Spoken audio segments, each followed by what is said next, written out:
E aí, pessoal, tudo bem? Estamos começando mais um Se Liga na Inclusão e hoje com uma dupla sensacional, a Regiane e a Juliana. Eu já vou apresentar elas aqui, mas elas montaram um programa, um projeto, um curso, a gente vai desmistificar aqui, que é a Elo e Mediação Assistiva. O que é mediação assistiva? Ficou curioso? Tá interessado? Cara, é demais, vale a pena. Vocês vão conhecer muita coisa e muita história interessante aqui. Só o warm-up aqui já estava bom demais nosso bate-papo. Eu vou apresentar para vocês primeiro a Juliana. Ai, meu Deus, acho que vai uma hora de programa para falar dessa ficha aqui, porque é muita coisa boa que eu vou poder falar. Ó. Cofundadora da Elo Mediação Assistiva, bacharel em Serviço Social pela PUC, ó, já estão vendo aí uma dica, hein? Especialista em terapia de casal e família. Você que está aí pensando que seu pai e sua mãe não tão legal, ó, já tem ajuda e contato para você indicar para ela ajudar vocês aí. Atua mais de 10 anos com deficiência intelectual e suas famílias e é consultora para empresas. Já representou o Brasil na ONU em Nova York pelo Instituto Carpe Diem, é coautora de livros, já participou de documentários. Gente, a ficha é extensa, depois eu vou colocar aqui para vocês verem. Ju, obrigado por estar aqui. E a Regiane, outra ficha extensa, outra ficha pesada aqui. A eu já conheço de bom tempo, aprendi muito com ela sobre inclusão de pessoas com deficiência no mercado de trabalho. É uma pessoa que eu tenho como referência para temas importantes e sérios. E ela é psicopedagoga. Tá vendo, né, gente? Para trabalhar com mediação assistiva, precisa ter uma formação. É idealizadora também da consultoria, né, junto com a Ju. Tem uma longa experiência nessa formação de professores de escolas públicas e privadas, né? Eu acredito que a transformação no Brasil é por aí. E esse aqui eu também vou deixar para colocar depois, porque já foi coautora de tudo que vocês imaginam. Meninas, obrigado, porque o que o pessoal quer saber aqui é o que é essa tal de mediação assistiva? O que juntou vocês a criarem a Elo e virem para o mercado trazer essa... Vocês atuam em escola, em empresas, como funciona? Quem quer responder primeiro? Caju, começa então. Eu e a Regiane, nós nos conhecemos numa instituição há alguns anos atrás. E nessa instituição onde a gente trabalhava, o foco do trabalho que nós tínhamos em conjunto era a empregabilidade. E a mediação era era a estratégia mais importante que a gente tinha naquela metodologia que a gente utilizava, né, de emprego apoiado. E a gente sempre se questionou muito a respeito da mediação que a gente tinha que utilizar na empresa, com a pessoa com deficiência, com a família. E a gente sempre se questionou muito assim, mas será que aquela pessoa se diz mediador, mas ela está fazendo isso de verdade? E aí em 2015, quando a gente entrou na nossa carreira solo, que a gente não ficou mais no Carpe Diem, a gente continuou com esse inconformismo, mas tem alguma coisa que a gente precisa conhecer a respeito de mediação, porque não é isso que a gente acredita. E aí a gente descobriu a mediação assistiva. Então assim, nós não somos as criadoras da mediação assistiva, mas a gente descobriu que existe essa modalidade de mediação e aí a gente começou a ir atrás de entender como é essa mediação. E aí nós tivemos a nossa primeira experiência de um curso de formação em 2019 e a gente começou a perceber que tinham outras pessoas que queriam saber a respeito disso e que também se incomodavam e que queriam entender a importância da mediação como estratégia de acessibilidade. Acho que depois a gente pode explicar um pouco mais. E aí veio a pandemia, porque o ano passado a gente ia também ter um calendário de cursos aí, e a gente descobriu que através de alguns cursos online a gente acessou pessoas que também, como doidas, queriam saber mais sobre mediação. E a gente começou a ser fomentadas por essas pessoas. Vocês têm que falar mais sobre isso, mais sobre isso, mais sobre isso. E aí, então agora a gente fundou a Elo Mediação Assistiva. E é um desafio, né? Hoje em dia, quando a gente vai falar da inclusão propriamente dita, especificamente das pessoas com deficiência, a inclusão das pessoas com deficiência intelectual é um desafio ainda dentro das empresas, né? Muito grande. Quiçá dentro das escolas. E aí eu queria explorar um pouquinho antes, porque eu acredito que a grande transformação da sociedade passa na educação, né? Ou a gente ensina todo mundo junto, no mesmo ambiente, e para isso tem muito desafio, ou a gente vai sempre estar nessa nossa situação aqui, trocando o carro com o pneu andando, né? Sim. A inclusão passa muito com essa sensação. Pela experiência de vocês nas escolas, vou perguntar para você, como as escolas recebem? Você tem dois desafios e dois mundos completamente diferentes, a privada e a pública. E como é que é propor esse serviço dentro das escolas hoje em dia? Eu queria complementar um pouco o que a Ju falou sobre mediação, né? Claro. Até para o público que está assistindo a gente, né?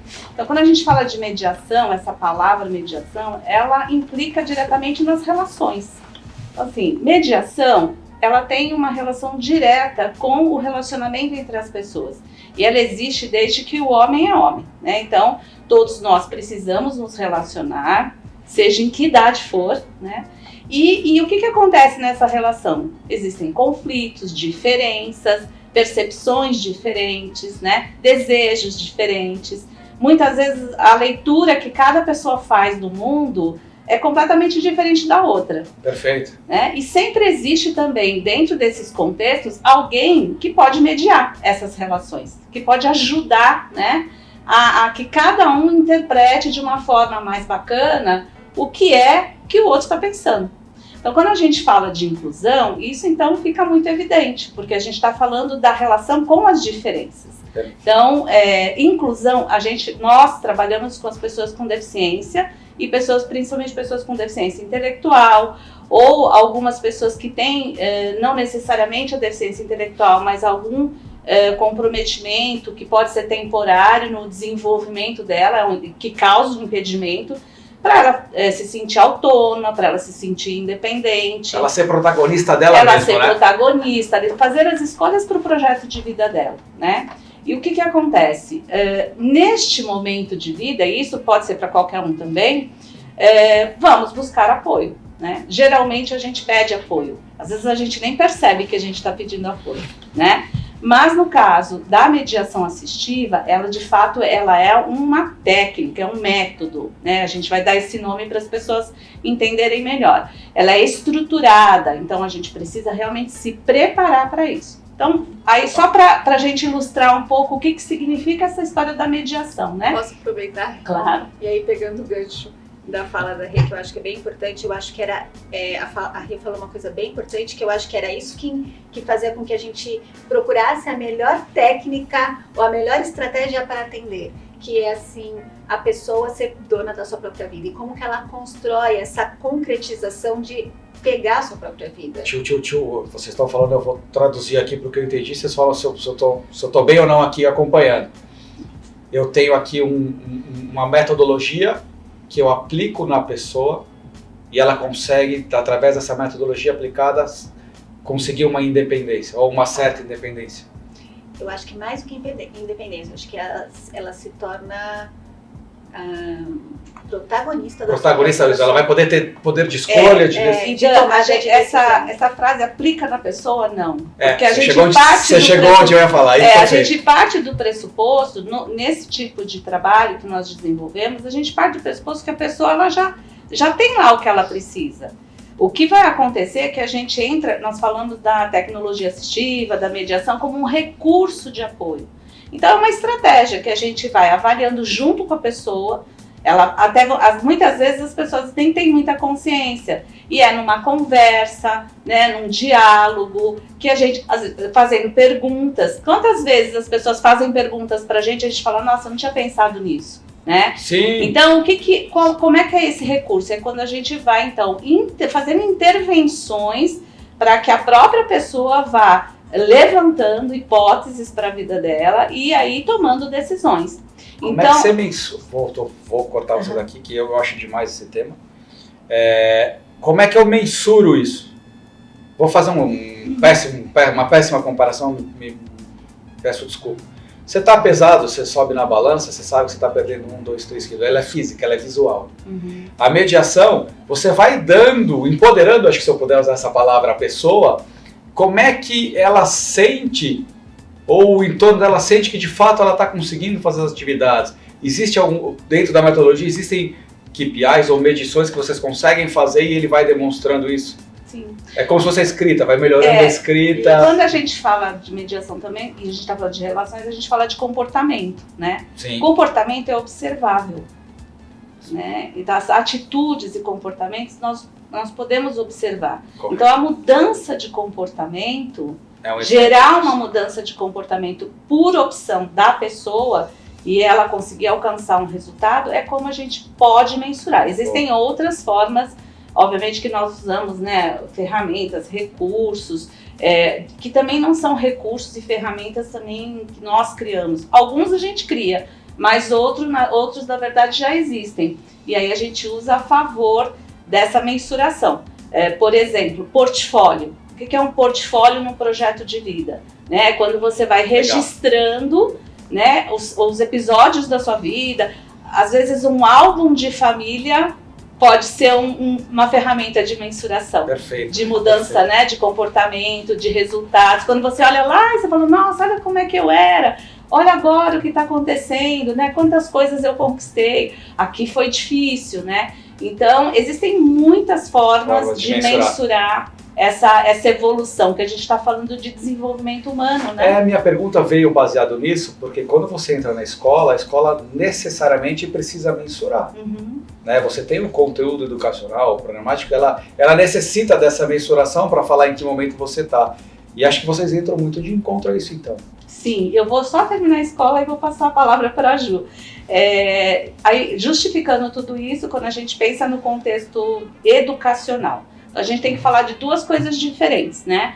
Uma coisa é a vida escolar de uma pessoa. Então, é quando ela entra num ambiente escolar, educacional, acadêmico, e que tem toda uma sequência, né? Uma evolução para você ter ali a sua aprendizagem acadêmica. A outra coisa é a aprendizagem para a vida, né? Que é uma aprendizagem ao longo da vida. Então, na mediação assistiva, a gente pensa nessas duas vertentes. Não só no trabalho acadêmico, mas também como que essa pessoa ela vai olhando o mundo e aprendendo alguma coisa com ele. Como ela se vê nele. Exatamente. Agora, na escola, isso também deveria ser diferente, deveria ser desta forma. A escola está se esforçando para a educação, na verdade, para se encaminhar para isso. Posso te pedir um parênteses aí?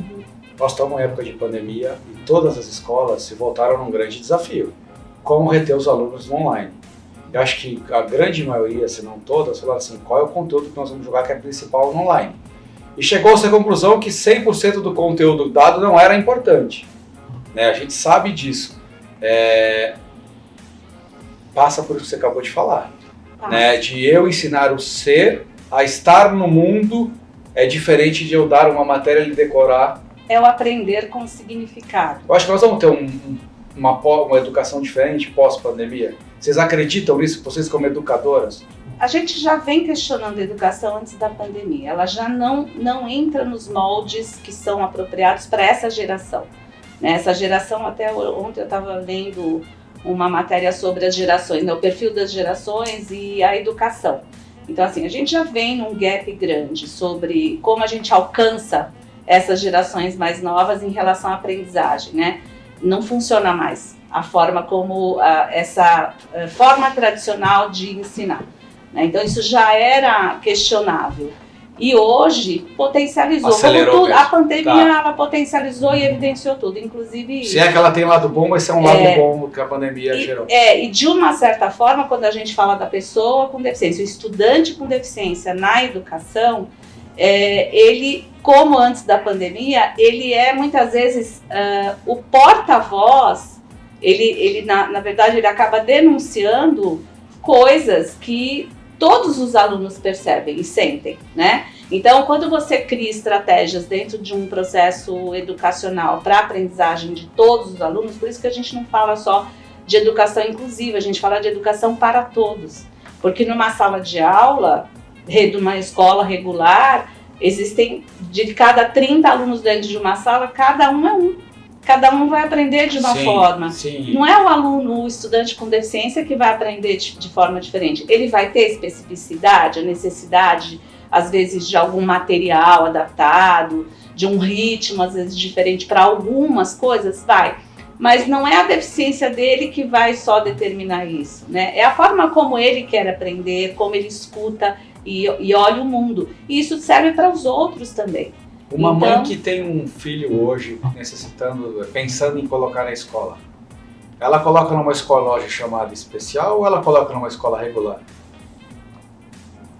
Eu assim... Me ocorreu essa pergunta agora aqui. Não, a gente entende que hoje a frente é sobre educação inclusiva, então é a escola regular. É a regular que ela tem que estar, né? O que a gente tem Eu hoje... provoquei elas aqui, gente, provoquei, o papo tá muito sério aqui. O que a gente tem hoje em termos de política pública, legislação, é a educação especial na perspectiva da educação inclusiva. Perfeito. Então a educação especial hoje, ela é uma modalidade de ensino que está dentro dos processos de educação inclusiva.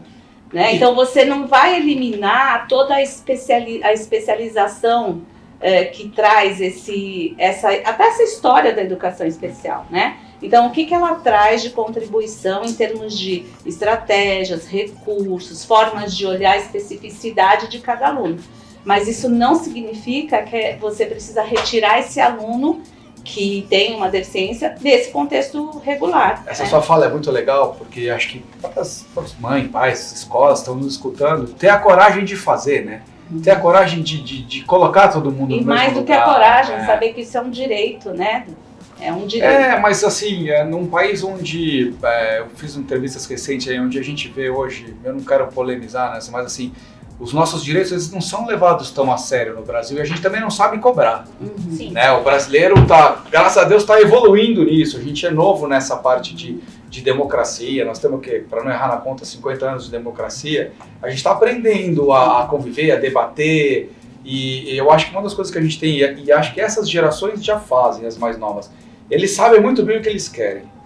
Né? Eu acho que o Brasil vai ter um ganho muito grande com as próximas gerações. Elas não vão ser como a nossa, que é aquela geração um pouco mais calma.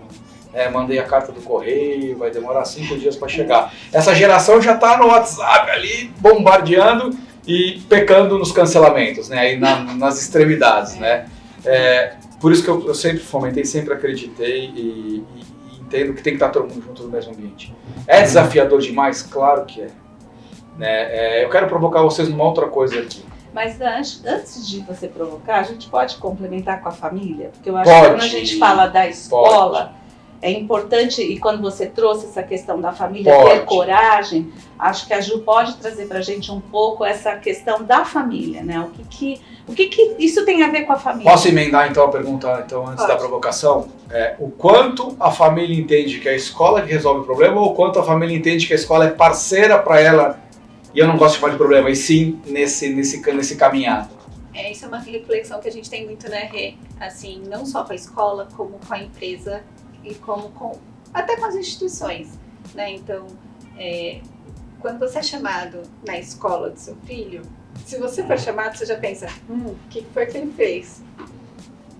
Eu fui recente, né, Pedro? Mas a gente conta depois essa. O que foi que ele fez? E eu acho que essa relação, que você só convida o outro quando há uma questão, que eu não vou dizer que é um problema, uma questão a ser resolvida, você não cria parceria. Você tocou num ponto importante, a gente está acostumado a chamar essas coisas de problema. Né? A gente rotulou isso já... De problema.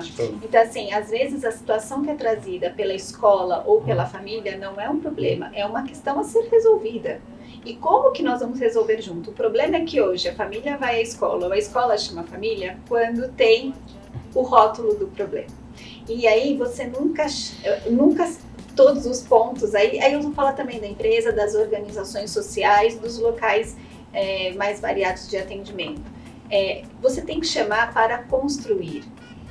A família precisa estar dentro da escola ou dentro dos ambientes onde seus filhos frequentam para construir o processo. Não é para monitorar, não é para fiscalizar, mas é para poder construir, porque quando você constrói em parceria, você está junto no acerto e no erro. E o erro faz parte da vida e você pode voltar atrás e construir um caminho de novo. Por isso que eu acredito muito no processo de mediação com a família, porque você se coloca numa condição assim, eu tenho meu papel, você tem o seu, nós temos aqui o protagonista da história que nos coloca junto, que é o seu filho ou sua filha, e a gente vai construir junto. Eu vou errar, eu vou acertar, ele vai errar, vai acertar, você vai errar, você vai acertar. A gente vai criar uma rede de apoio aqui, onde cada um vai ter a sua função e a gente tem um caminho a seguir. Esse caminho vai ter erros e vai ter acertos e vai ter mudança de rota. Então a gente acredita que a mediação, ela não é... Você falou uma coisa que eu achei muito importante, que é como a gente mensura. E na mediação, a gente não mensura a linha da chegada, a gente mensura o processo. A linha da chegada, ela pode acontecer, porque no meio do caminho, eu não quero mais ir para lá, eu quero ir para cá. Quantas a gente mudou de percurso nossa? Então, assim, o mais importante é o quanto de conhecimento que aquela família teve com o seu filho, que o filho entendeu na relação com a família. Acho que uma coisa que a gente estava conversando ontem, né, é as famílias entenderem qual é o seu projeto como família, os seus projetos individuais, onde eles se juntam, onde eles se separam. Aquela família que está perdida, que nem muitas vezes, e que tem muitas, né? Que ela nem sabe por onde começar, onde ela se encoraja e busca ajuda para começar uma conversa disso. Eu acho que isso é muito importante. Ela precisa olhar o que ela tem hoje. Porque senão você fica sempre com a falta e não com o que você tem. Ou com o ideal, né? Com o ideal. E aí você sempre fica com a sensação de que você não tem nada.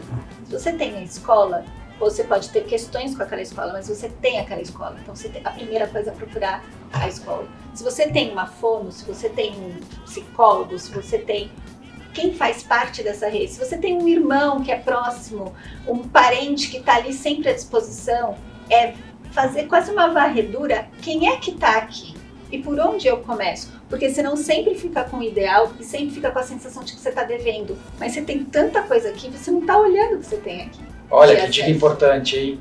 Quer dizer, você olhar para o seu entorno mesmo, que você tem coisa do seu lado acontecendo, né? Tem uma família que eu atendo que é muito legal, que o filho dela fugia, virava e mexia, dava umas fugidas de casa. E ela sempre fala assim, mas como que ele chegou até lá? Tem aquela avenida, e não sei o que daquela avenida. E aí um dia ela seguiu ele. E aí ela descobriu que tinha um porteiro do outro lado da avenida que falava, pode vir! E ele atravessava. E ela não sabia. Então assim, ele era a rede de apoio dela. Ele era a rede de apoio dele, do filho. Né? Então assim, quem é que você tem ali? Né? Hoje a gente conversa com famílias que às vezes o porteiro do prédio é de uma grande ajuda. Ele pode ser considerado uma tecnologia assistiva naquele momento, né? Pode. E para ajudar em algumas determinadas... Então, assim, a gente tem que partir de quem ele tem. E quando a gente fala com a pessoa com deficiência, fala assim, meu pai não me deixa fazer isso, a família é a barreira daquela pessoa, a gente sempre tem que olhar assim, aquela família é a família dele. O que a gente precisa, enquanto mediador, é ajudar essa família a entender onde está a sua potência, não a sua falha. Bonita frase essa, né? Porque aí você está construindo elementos para a família ter força para passar ali o que eles têm que passar juntos. E ela reconhecer se ela dá conta dessa potência. Não, eu não dou conta disso agora, mas eu dou conta disso no futuro. Então, eu acho que isso é um grande desafio que a gente tem com a família. E aí você está falando, minha cabeça está pensando, tudo bem, se eu consigo fazer isso na educação, eu estou levando para o mercado, né? Porque na vida você né, estuda para depois... Cara, eu estou levando um profissional, né? Estou levando um garoto que com certeza, uma garota que vai conseguir performar dentro da realidade dele, com todos os suportes que ele tem. Com isso você minimiza muita coisa. Só que ainda a gente não tem essa bicicleta pedalando tão certinha, né? A gente tem a legislação, a lei de cotas que 30 anos de lei, é isso? Sim, esse mês de julho. É isso aí, 30 anos. Talvez se não tivesse lei a gente não conversaria nesse nível de inclusão. Eu gosto sempre de falar do Ribas, do Serasa, que foi um cara que a gente aprendeu a trabalhar e foi um cara que para mim, a gente conversa no Brasil nesse nível de empregabilidade por causa dele, né? Foi um cara que abraçou isso, bravo do jeito que ele era, né? Mas ele lutou por isso. E eu falo sempre isso para a turma da rede, né? Que ele fundou aquela lá, eu sempre falo, não esqueçam de falar dele, porque ele é essa referência. Mas a gente vive essa peça de quebra-cabeça, ela não encaixa. Porque ainda a gente está patinando na educação.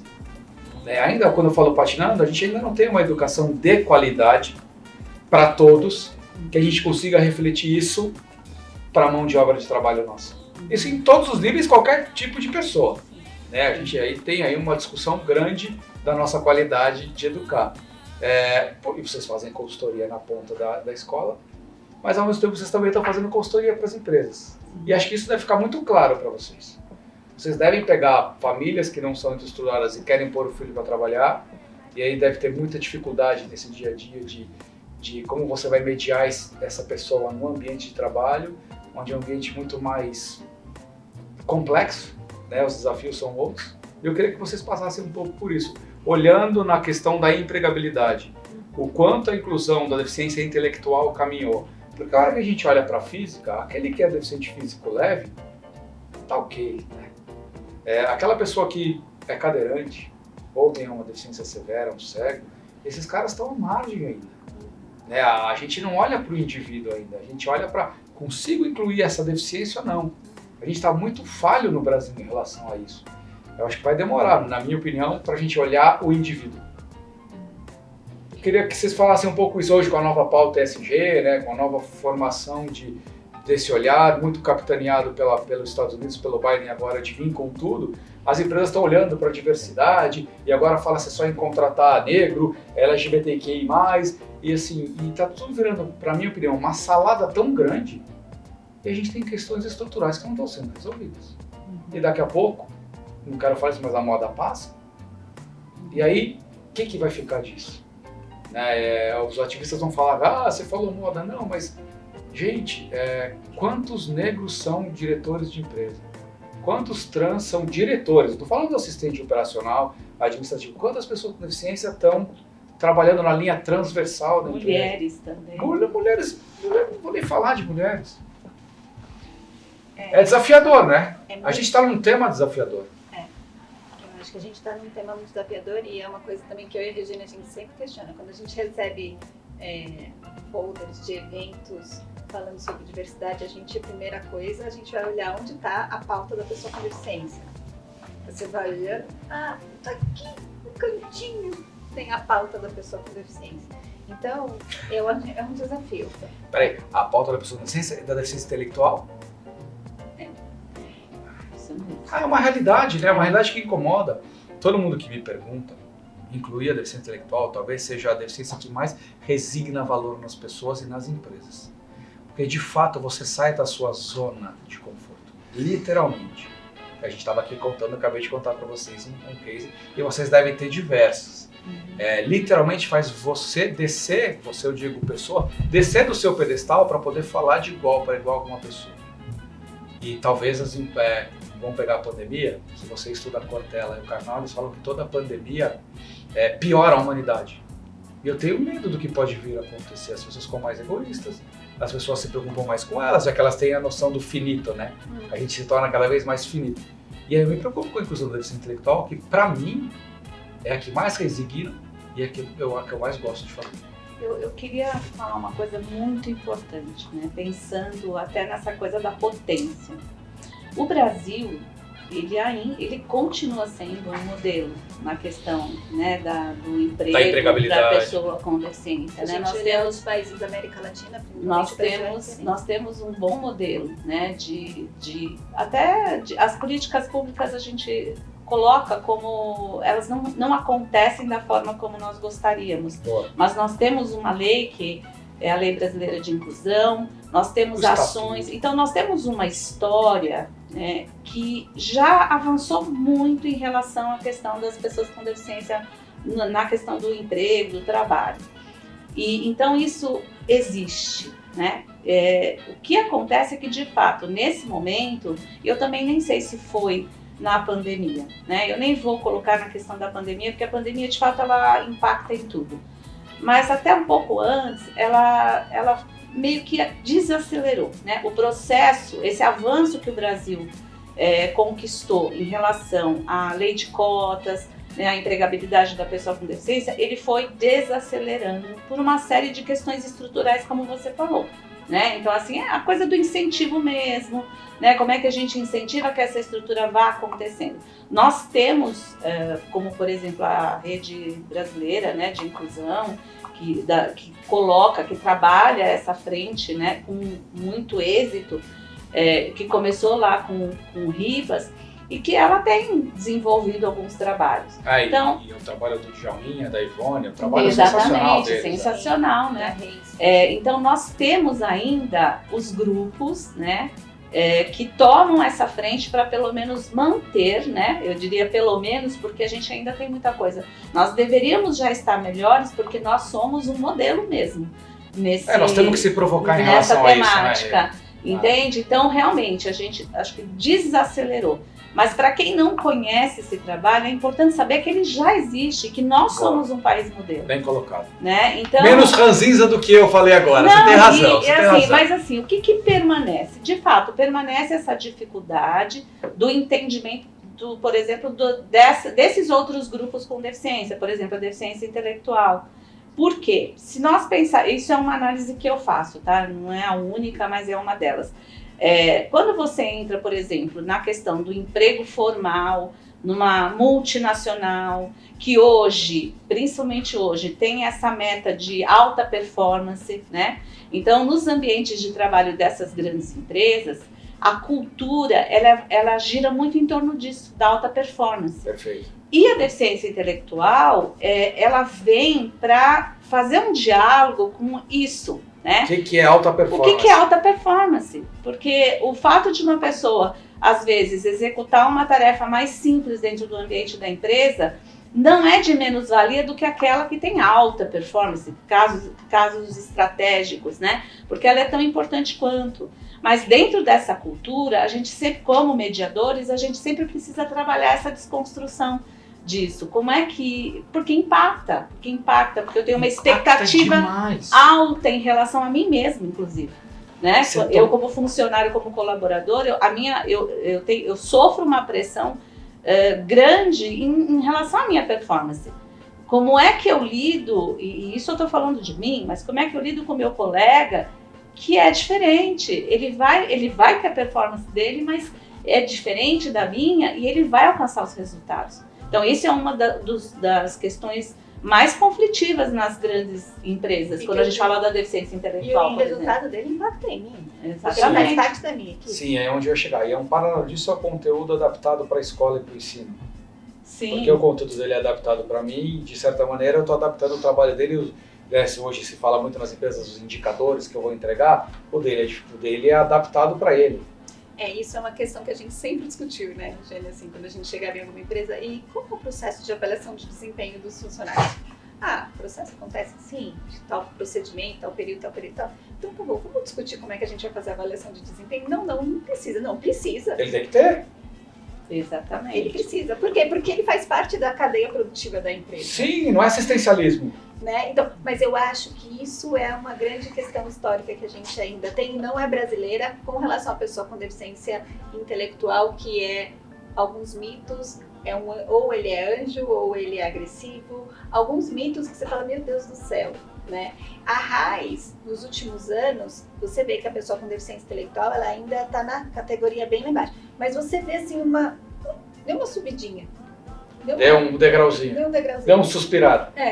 E assim, quando a gente vê isso, a gente também percebe que existe hoje um esforço, né, Rede, várias empresas que têm exemplos e cases de sucesso multiplicando isso, né? A gente está falando aqui do pessoal da Reis, da Rede, e que acho que tem feito um esforço intenso com essas empresas que são conhecidas a mostrar cases de sucesso, programas de sucesso, possibilidades de contratação e que dá para fazer, isso não é... Então, o que eu acho que a gente sempre bate na tecla com as pessoas com deficiência que eu acho que com a pessoa com deficiência intelectual é o que a gente precisa pegar, é que ainda a gente tem historicamente alguém falando por eles. Eu acho que no momento em que ele se posicionar, as coisas vão aparecer de maneira diferente. Eu vou dar um exemplo, né? Ultimamente eu tenho sido convidada para dar algumas aulas em universidades no foco de recursos humanos. Então, profissionais que estão nas empresas,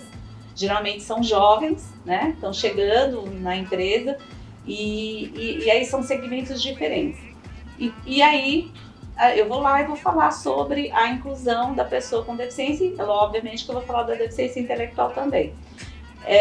Ultimamente, quando eu pergunto para esses cursistas sobre ter alguém com deficiência, né, como experiência no seu ambiente de trabalho, as respostas são muito poucas. Não, eu não sei, não, eu não conheço.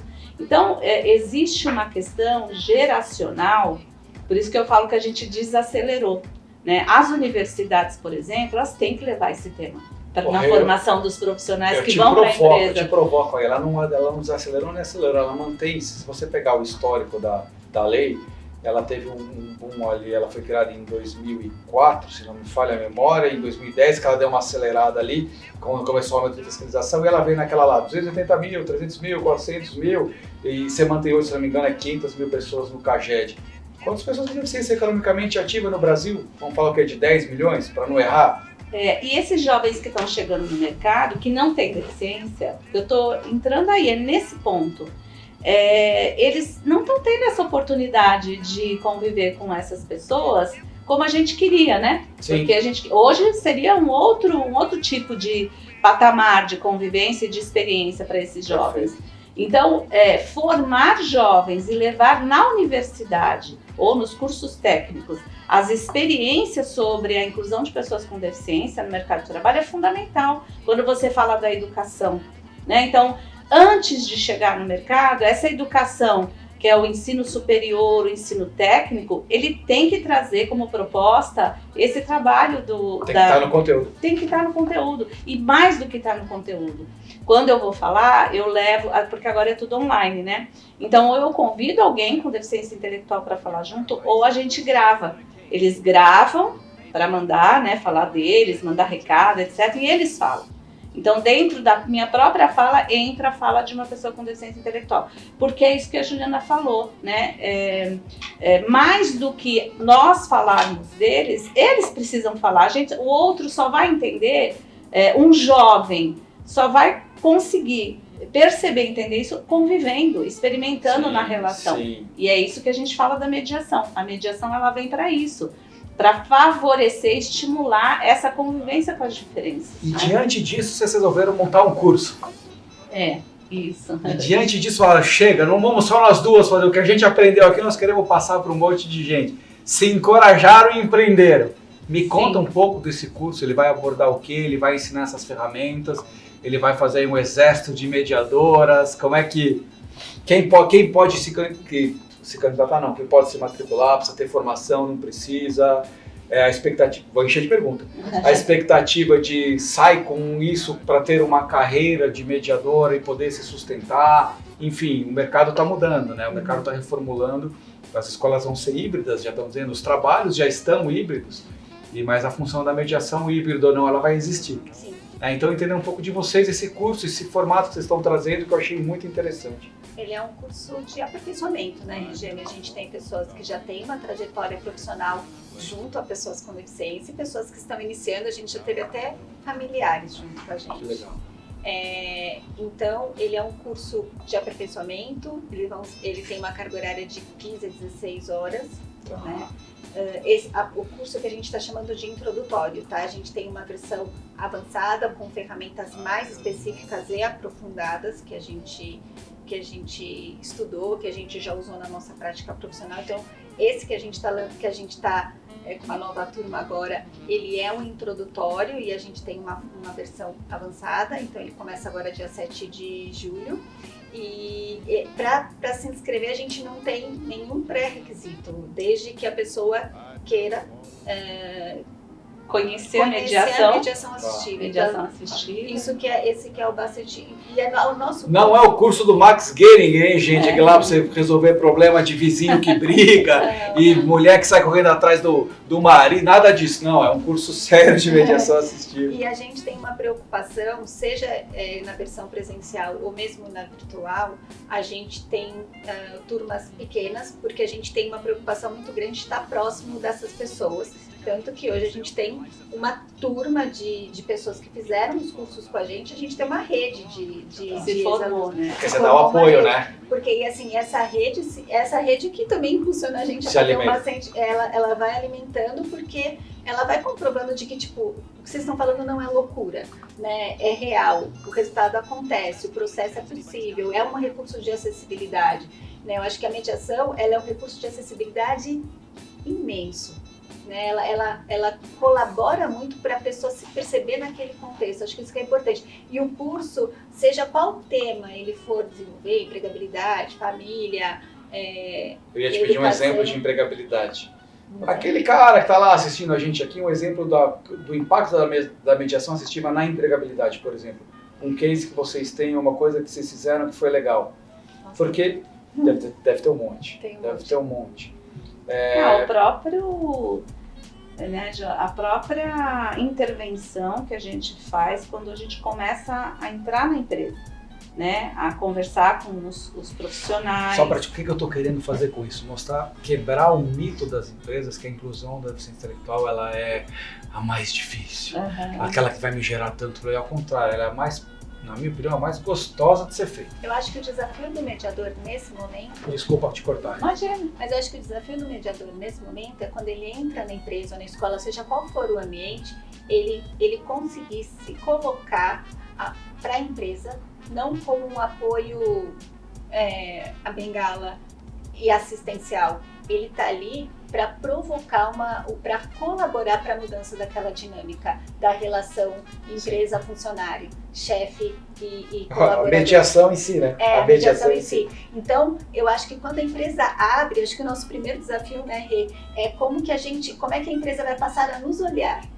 E como é que, para a gente poder ter escuta da empresa e também do colaborador, e aí a gente construir que essa relação, ela se estabeleça de uma forma até a ponto que eu começo a desaparecer. Ela precisa ser muito verdadeira de todos os lados, né? Sim. É uma construção que ela precisa ser muito, essa ponte precisa ser muito concreta, né? Eu acho que nesse período da pandemia, que desafiou todo mundo, modelos de contratos completamente diferentes que a gente nunca teve, afastamento, suspensão de contrato, redução de carga horária, as empresas tiveram desafios enormes. E aí, assim, eu senti muito a empresa assim, por favor, pensa aqui junto com a gente, que eu acho que esse é o grande papel do mediador. Esse é um legado legal. Pensa comigo aqui, é um ganho. É um ganho. A gente não teria isso há anos atrás. Não então, teria. Assim, pensa aqui comigo, como é que a gente vai fazer? Como que uma pessoa, como que a gente explica para a pessoa que é um afastamento de trabalho? Você continua funcionário, mas eu não vou trabalhar. O seu contrato foi suspenso, quem paga uma parte do seu salário é o governo, outra parte é a empresa. É muito complicado. Então, assim, quando a empresa abre a possibilidade de você sentar lá para pensar junto, não para mandar uma pessoa, mas para construir uma estratégia que a gente possa colocar aquela pessoa como protagonista e entendendo o contexto da empresa, isso é um grande avanço. E isso foi um case recente que eu tive que, para mim... Nossa, eu estou muito feliz de ouvir isso, porque isso, de fato, a mediação... É ganho isso. E necessariamente ela entra na mudança de cultura. Necessariamente. Se ela não se propõe, não é que ela vai mudar, mas se ela se propõe, se a gente se propõe a ser um mediador no foco de mediação assistiva, fatalmente a gente vai entrar na mudança de cultura, que é mudança de comportamento, de escutativa, né, de imparcialidade. E não é só o mediador que faz isso, mas ele vai também trazendo esses modelos, né, de ação dentro da empresa, dentro da escola, para que as pessoas que estejam nesse contexto, elas possam absorver esse modelo, elas aprendam a mediar também. Sim. Né? Então, por isso que ela muda a cultura, ela muda a forma de pensar. Então ela tem que estar estrategicamente na empresa, ela está exatamente alinhada na estratégia da empresa. Sim, exatamente. Né? Porque você está falando de mudança de cultura, ele tem que estar... Essa empresa que eu citei aqui, que me chamou para falar, pensa junto comigo, como que eu explico para minha colaboradora que tem uma deficiência intelectual, que eu vou afastá-la, mas que eu não estou mandando ela embora.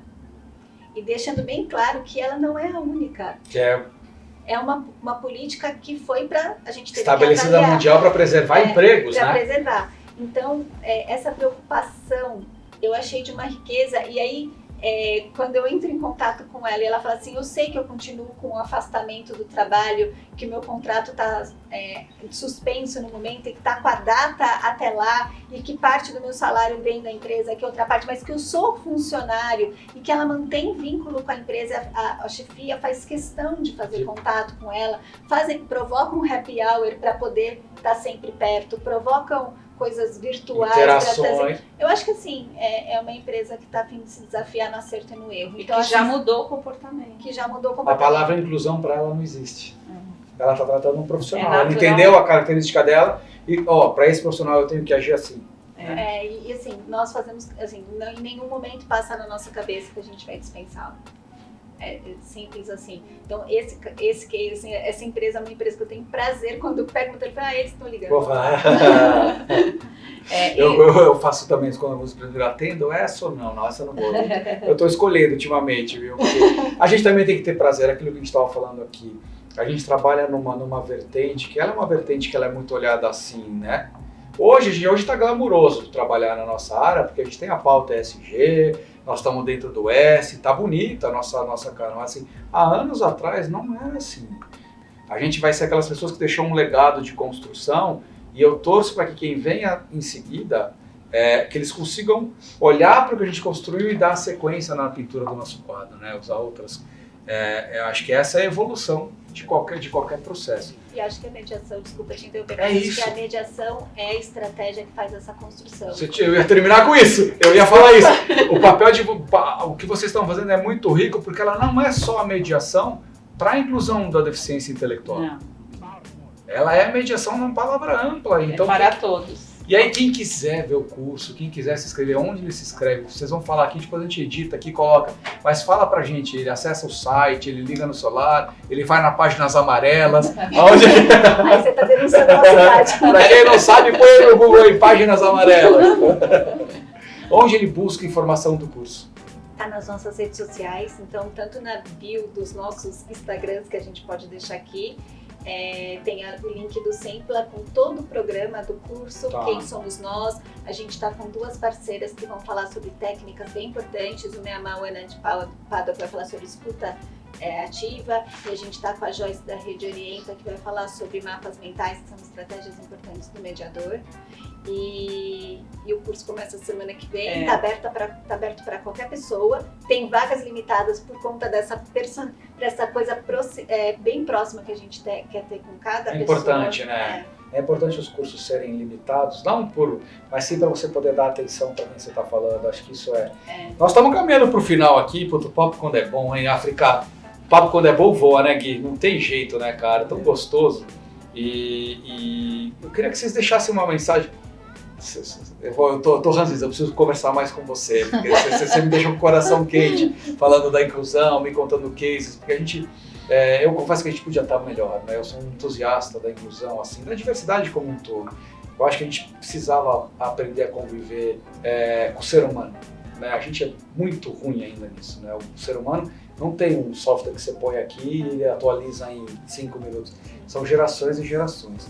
Mas dentro de onde vocês estão, deixa uma mensagem para quem está vendo a gente, conta. Eu acho que esse é um bate-papo de um começo, de vários que a gente pode fazer. A gente tem aí discussão de escuta ativa, que a gente tem tanta coisa que a gente pode desenvolver para quem está escutando a gente, mesmo de material, que eu queria que vocês deixassem uma mensagem no final, que eu estou muito feliz de ter batido esse papo com você. Reencontrei a Regiane, que a gente só se fala por WhatsApp. Ju, prazer te conhecer, estou encantado com o trabalho. E é sucesso o curso, não vai ser um só não, hein? Eu acho que vão ser vários, hein?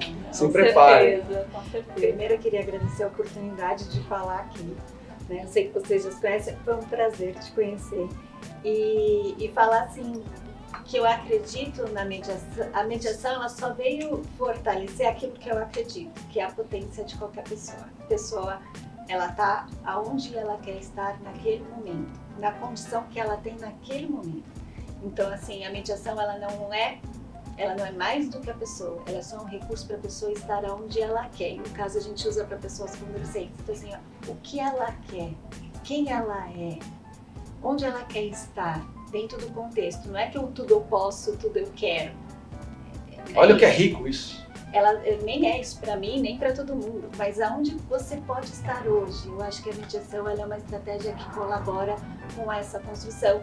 E o que mais me deixa feliz de usar a mediação é que eu não estou preocupada como mediadora com a linha da chegada, é com o processo que cada um constrói no seu caminho e de escolha, de tomada de consciência e de posse da sua própria vida. Até porque se soubéssemos aonde ia chegar, a vida não teria graça nenhuma, né? Nenhuma, né? Bom, já sei que é lá o fim, o que eu vou fazer lá? Não teria graça. Eu só complemento, porque assim, ficou muito para mim a questão do público jovem, né? E acho que como missão pessoal é realmente deixar esse legado. E eu trabalho com o público jovem, né? Eu trabalho com o público jovem no consultório, na escola, adoro, né? então conheço bem. E eu vejo que é neles que a gente vai realmente contar com essa potência, porque eles já têm muito daquilo que a gente está falando aqui, é muito pertinente do jovem, né? Essa coisa da vida, de encarar esse mundo de uma forma muito mais positiva, de olhar essas diferenças de forma natural. Os jovens de hoje, eles, pelo menos da experiência que eu tenho, e não é pouca, eles não encaram as diferenças de uma forma tão pesada. Para eles é muito natural. Então isso já está neles, né? A questão agora, acho que a contribuição que a gente tem para dar é ajudar a entender que caminho é esse para que isso amplie, para que isso se fortaleça, para que a gente possa conviver num mundo com mais diferenças, de forma mais leve, né? Uma forma mais amorosa. Eu acho que essa amorosidade que todo mundo precisa hoje, não é só um grupo ou outro, todos nós estamos precisando, né? De acolhimento, de amorosidade, de ser ouvido, porque as coisas que não dão certo pra gente, a gente já sabe, né? A gente quer mesmo que as pessoas nos ajudem a entender onde está a nossa potência, né? E reafirmem, né? E é genial isso que você falou, porque o jovem, ele vai romper a parede, né? E você desenvolver nele essa potência para ele fazer isso, o céu é o limite para esses jovens, né? E a gente convida mesmo os jovens a participarem do curso, do projeto, porque o projeto ele não prevê só a formação. O projeto Elo Mediação Assistiva, ele vai trazer mais ações, né? Então o curso, a formação é uma ação. Que ela vai se desdobrar também. A gente está desdobrando isso em encontros para bater papo. Ela não é pontual, né? Ela exatamente. Não é pontual, ela é uma rede, né? Isso, ela tá toda conectada. essa rede de mediadores. Então a gente está convidando os jovens para participarem disso também, né? Que sejam mediadores. E eles estão indo para as empresas, eles estão na escola, os professores jovens da escola, né? Quem são esses jovens que vão ser educadores? Esses jovens que estão indo para o mercado de trabalho? Então, como é que a gente pode unir essa potência para poder disseminar melhor essa questão da inclusão, né? Olha que dica para você que assistiu, ficou até o final do nosso programa. Olha a dica, eu vou usar essa chamada aqui. Cara, você quer se diferenciar no mercado de trabalho? Tem uma especialização em mediação assistiva, porque vai ser bom para a sua vida. Em algum momento ela vai servir, tenha certeza. Então, cara, usa isso como estratégia para arrumar um novo emprego. Se você fala inglês, espanhol, mandarim e não tiver mediação assistiva aí, você não vai arrumar emprego. Na verdade, a gente vive nossa vida administrando conflitos. Isso. Né? E saber se colocar no lugar do outro, saber escutar o outro é uma arte. E hoje a gente teve uma aula disso, né? E vocês estão tendo a oportunidade de aprender. Espero vocês aí, se gostaram, que estão falando, a produção está mandando eu falar, se gostaram, faz o sininho, clica no canal, dá pirueta, tá? Ativa todos nós aqui, se gostou, ativa de novo, chama a gente no canal, comenta, e nós vamos deixar todas as informações da Juliana e da Regiane para vocês. Obrigado! Obrigada.